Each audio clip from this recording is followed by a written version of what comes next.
Hello everyone, welcome to another Flesh and Blood video. In this one, we're taking a look at Kayo, Armed and Dangerous, who I would argue is the best brute in the Classic Constructed format right now.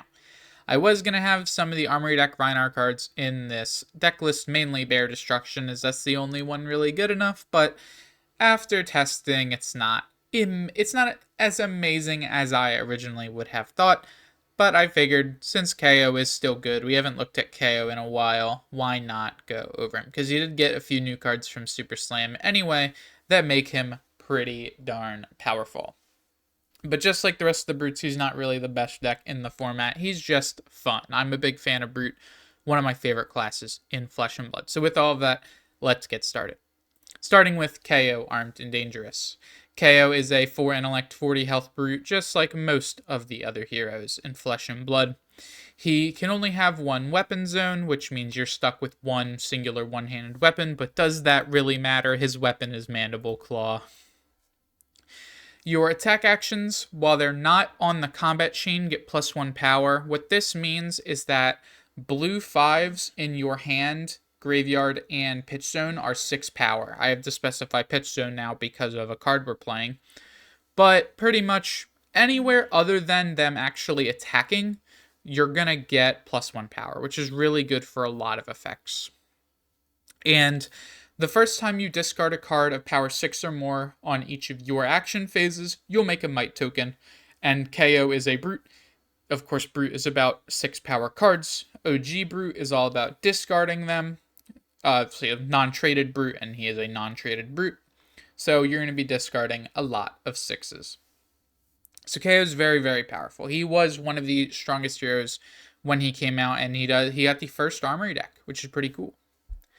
So with that, what are we playing alongside Kayo? Mandible Claw is our weapon of choice. This is his specific weapon. So as long as Kayo's around, we can play it. It's a 2-for-3 claw, but if we've discarded a card with power 6 or more, it gets go again. And of course, that can be a 5 thanks to Kayo's ability. For helmet, we're playing Scowling Fleshbag, as it's the best helmet in the game. For chest, we're playing Savage Sash. This one originally came out with KO, but did recently get a reprint in the new gem packs. It's a 2-block temper chest piece that has the action to destroy itself and make all of your attacks with power 6 or more cost 1 less to play this turn. Notably, this checks for 6 or more power in the hand, which means all of your 5 power cards, your Blue Buck Wild, your Yellow Wild Ride, and all of the blues that we're playing inside of our deck are all 6 power in our hand, meaning they will gain the 1 cost reduction from the Savage Sash. For our glove, we're playing Gauntlets of Tyrannical Rex. This is a brand new one from Super Slam. They're 2-block and temper and have an action for a resource and tapping them to give our next attack this turn +1 power, but we need a card of power 6 or more in our pitch zone. This one is pretty powerful as since we're playing many go again attacks, and pretty much all of the blues in our deck are 6, we do play some that aren't in our inventory, but we'll talk about those later. Since we're going to have a 6 in our pitch zone all the time, if we ever have an extra resource, say we have 2 blues, and we start with like a Buck Wild into like a 2-for-8, since we'll have 1 extra resource floating, we can use the Gauntlets of Tyrannical Rex to get 1 extra value. If you don't have these, you can play the Apex Bonebreakers, but as KO is a very aggressive deck, you just want to kill them as fast as you can. Having the bonus damage turn after turn is a little more useful. And then finally, for our shoes, we're playing Beaten Trackers. We're not on Scabskin Leathers in this deck because Beaten Trackers just help you be so much more aggressive. We generally never want to roll Scabs. There are times where Beaten Trackers can be useful, and there are lists around that play a lot more equipment. This list is on not much equipment, but Beaten Trackers just helps you be a lot more aggressive. So we're going to be on these pretty much every game with a deck list like this, so it's the only one we're playing. Moving on, let's talk about the main board. KO's main board is pretty similar to what it was before, but it got a few upgrades. We didn't look at KO last set, but he did get access to Sea Legs, which is a very, very powerful card.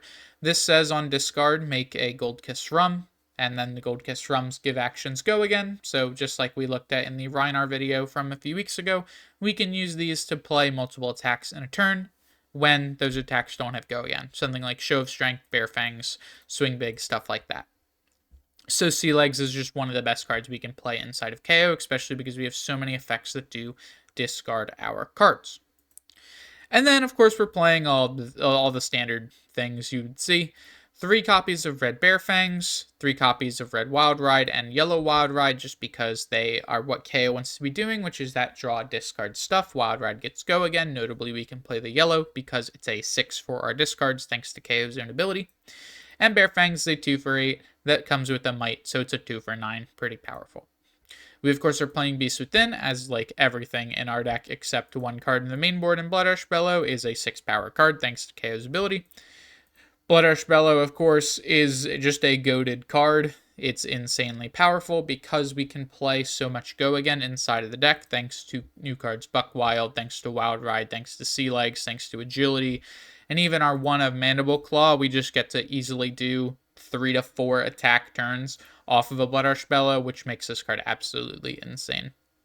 Especially when you can discard something like a Beast Within or a Sea Legs off of it to just get increased value. For the rest of our aggressiveness, since we talked about most of them already, we of course are playing 3 copies of Swing Big, but also the new Show of Strength. This is also a 2 for 8, but it gets -1 power for each card of power 6 or more defending it. This really only comes up versus Illusionist, versus Guardian, and versus other Brute matchups, because everything else doesn't have anything that big, at least consistently. So most of the time this will be a 2 for 8, but even against those other decks, this being a 2 for 6 they put 2 cards in front of is still very good for you.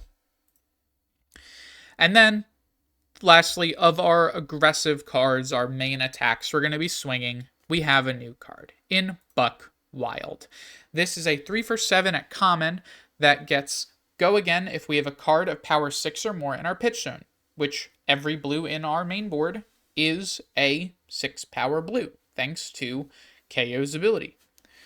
Which means we just get to throw a 3 for 7 go again whenever we want. And a 3 for 6 go again whenever we want. And a 3 for 5 go again, because this card's a 6 thanks to KO's ability. A lot of KO lists are only playing the red and the blue, because, well, the blue is a 6, why not play it? It's a free card in your deck. And the red's obviously the most aggressive. Lists are cutting the yellow because, pitching yellows isn't like the best thing to do in KO. We're playing 24 blues in our deck, so why wouldn't we? But, I think the yellow is really good. So we're on yellow Buck Wild. It doesn't cause a discard, though. That is the one bad thing about it. Although it does put a 6 in our pitch for our gauntlets. And then finally, let's talk about the blues. We do have some mainstays that have been in here for a while. Agile and Mighty Windup as their discard effects that help make Might. Agile being the better one since it gives us an agility token for our next turn. Run Rough Shot, another card that came out alongside KO. It's the only 1 for 5 that has no discard downside, so we're playing it. Blue Smash Instinct, just in case we play against any slower decks that can block us out. Smash Instinct in the late game can be a great turn ender to take out the last card in our opponent's hand and hit them through. And then we have some brand new blues. Smashing Ground is a 3 for 5 that if it has 6 or more power, it gains an on-hit to destroy the person hit's arsenal. This is very strong, especially when you consider KO's Might token every turn, which means if there's a turn you have to swing with Smashing Grounds, it's probably a 3 for 6, which is going to threaten their arsenal. Strongest Survive is a 3 for 5 that on hit of hero has them discard a card unless they reveal a card from their hand with power greater than the damage dealt, meaning your opponent's going to have to put something in front of this unless they're a very big deck in which they just reveal, but then they took a good amount of damage. So Strongest Survive is another playable blue. And then, even though KO is a deck that gets pretty much all playable blues, like he has so many playable blues, we do have one that is about blocking, and that is Vigorous Smash Up. This is a 3 for 5 that has an on defend to clash with the attacking hero. When we win, because we will most likely, we will make a Vigor token, and we can put our revealed card on the bottom of our deck. I guess your opponent can get a Vigor, sure, but good luck beating Kayo in a clash, because every card in our deck is at least 6, except Letter Spello, sadly. But this card's very powerful. One of the best cards we can play, since defending with it gives us a free resource, which means if we have a turn where we only need 4 resource, and we have this and another blue in our hand, we can save ourselves 3 health, get the vigor, and then take our turn. And there are times where we do need to block, and this card is very good at doing that. If you don't want to play the Vigorous Smash-Up, there are other cards you can play. I would recommend Rally the Coast Guard, as that is a 5 power blue that can help us block with some of our no-block cards, because we do have Bare Fangs and Wild Ride in this deck. But other than that, that is the main board. We have a 54-card main board, which means we'll be adding in 6 cards every game, so let's go and talk about the inventory. For our inventory, we have 3 equipment. Crown of Providence is going to come in whenever we don't need the Scowling Flesh Bag, but it's not a deck that's attacking us a ton. This is going to be a deck like Florian, where we're not going to Scowling Flesh Bag of Florian. He's not playing Pummel. Where we just want the cycle. We want the aggressiveness to kill them. Another time where Crown of Providence is really good is our Verdance matchup. It really depends on if you want to AB the Verdance or not. I find it's up to the player. If you're someone who plays a little more defensive, you should play the 3AB into the Verdance and then be able to AB their attacks, their spells. But if you're more aggressive a player, you just want to end the game as fast as possible, Crown of Providence is the better helmet, because this can let you cycle away extra blues that you might have arsenaled that you don't want to have stronger hands to attack your opponent. It's really up to you.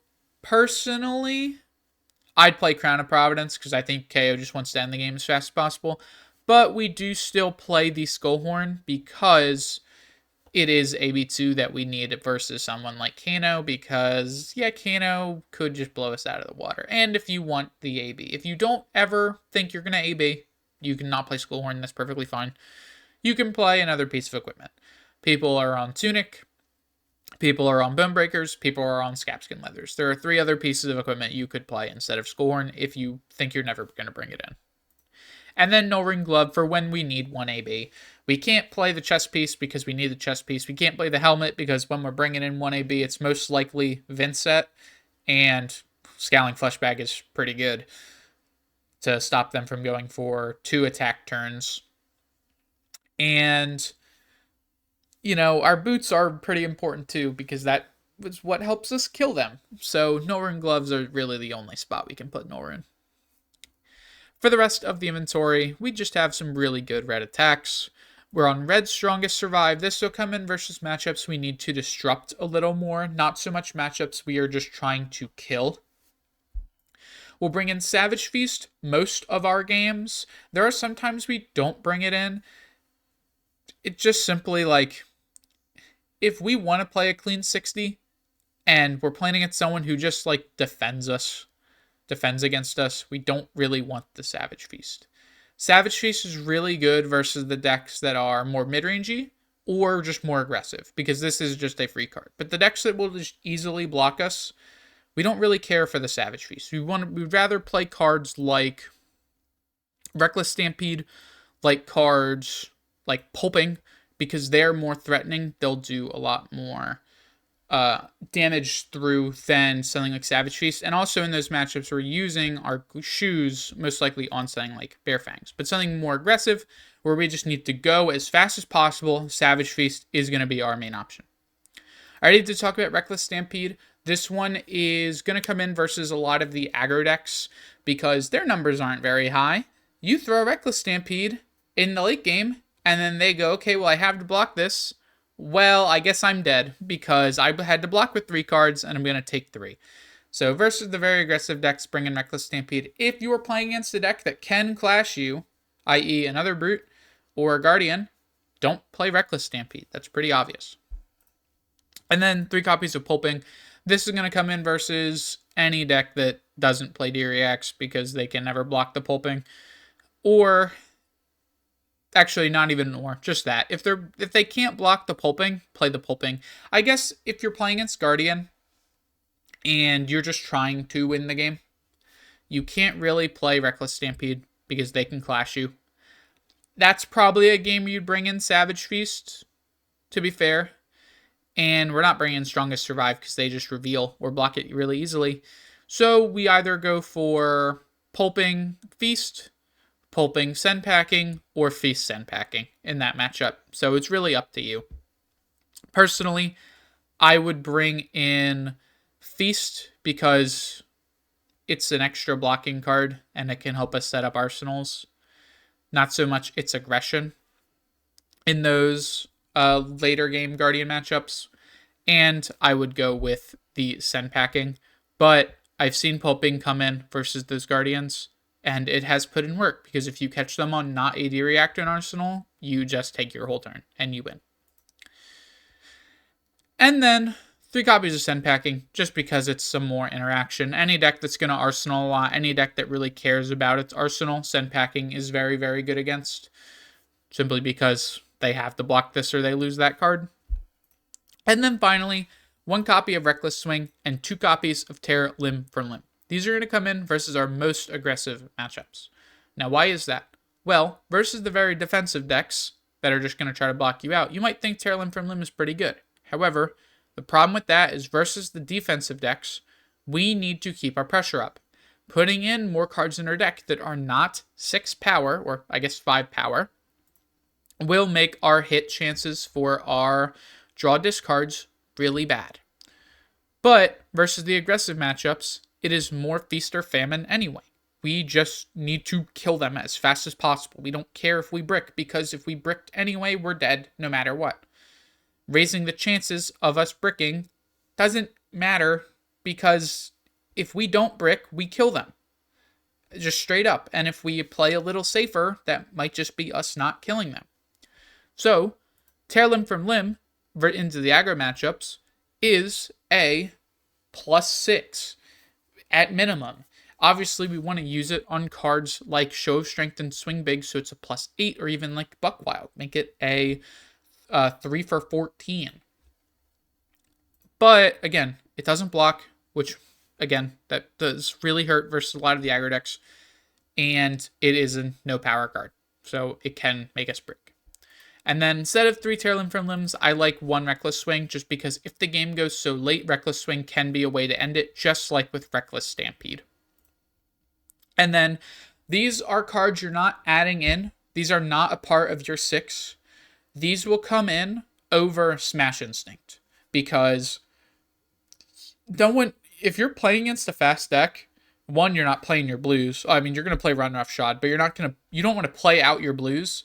And 2, they don't care about the Intimidate. They'll just take 5. It's an aggro matchup. So swapping out the Smash Instincts is a little better. Do keep in Vigor Smash up, though, because the 1 Vigor token might help you convert a turn, and that's why. And it also helps you against bricks, because even if you give them the Vigor, well, you put one of these on the bottom if your turn is like Bare Fang, so you're not going to draw it. But other than that, that is going to be the full deck list. Not sure what we're going to do next week. I don't know if it's going to be more Silver Age or if it's going to be more CC. We'll see. Compendium is right around the corner. It is, I guess, 2 months away at this point. But, get us in the Silver Age mood. Maybe we'll do a little more of Sage content. But either way, I'll see you all in the next video. Have a good one. Goodbye.